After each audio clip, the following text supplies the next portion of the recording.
The Lighthouse, directed by Robert Eggers, starring Robert Pattinson and Willem Dafoe. It's the follow-up to Eggers' debut film The Witch. Now, that was a psychological horror mixed with a period piece, and I think you could say the same about The Lighthouse. The story itself is pretty rudimentary. It takes place somewhere in the last decade of the 19th century. Two guys are shipped out to a small island off the eastern coast of US to tend to a lighthouse. For four weeks, until the replacements come in, they will be the only two people on this little piece of land. And at the beginning, the dynamic is quickly established between the characters. Defoe is the more experienced one, and he immediately starts ordering Pattison around with mundane jobs and chores around the lighthouse. Crucially, he insists on never allowing the younger man on the top floor of the tower where the light is. He claims that the light is his and his alone, and that it is his responsibility, and that Pattinson has to take his time in earning the privilege through experience. So there's instant tension between them, and we get the sense that Pattinson's character, who is the main protagonist, resents and gets annoyed by the old man. There's also the underlying information that we get that the previous assistant to Defoe died after going insane, which further drives up the sense of unease and dread. And things progress this way, and somehow the delicate working relationship is maintained without too much trouble, thanks to the prospect of the coming rescue especially. But with the changing weather and increasing storms, that prospect may yet come unrealized. So the first thing that needs to be said about this film is how absolutely stunning it looks. It was shot in black and white in an old aspect ratio, which is almost square, with equipment partly from the early 20th century and partly built to imitate it. The result is unbelievable, and the film really looks like something pulled out of the 1930s. I mean, just go and see the trailer to see what I'm talking about. The monochrome helps bring out the contrasts and the shadows, especially during the scenes filmed at night and in the interiors. I especially loved those scenes between two actors where they're just eating supper or even just talking with only a single lamp in the room.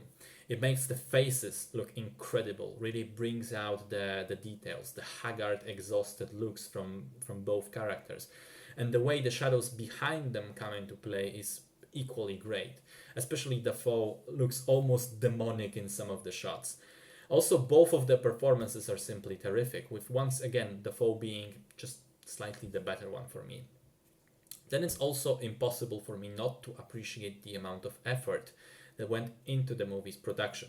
The exterior shots were all filmed on location, and I've read that the vicious, almost apocalyptic weather conditions that the characters experience were completely real, and they were experienced not just by the characters but by the actors themselves and by the crew as well.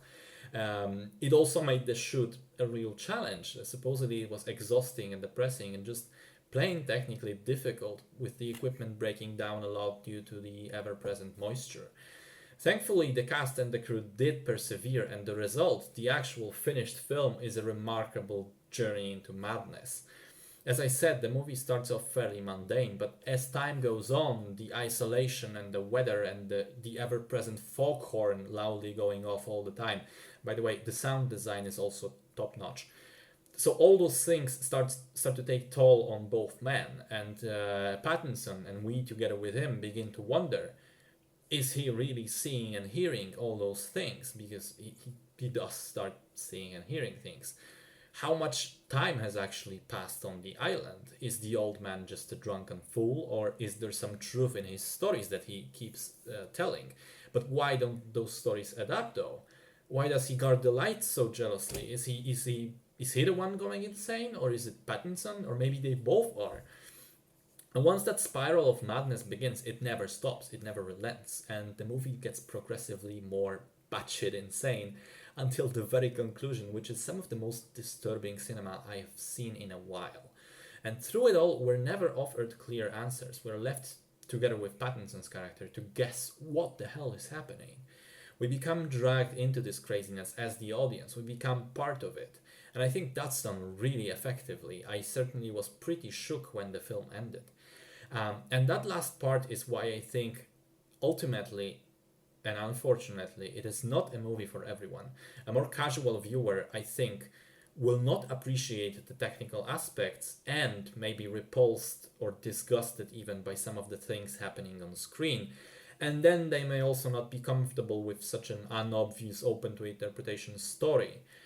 But if you do accept those things, and if you are ready for the roller coaster of insanity that The Lighthouse will take you on, do not miss it.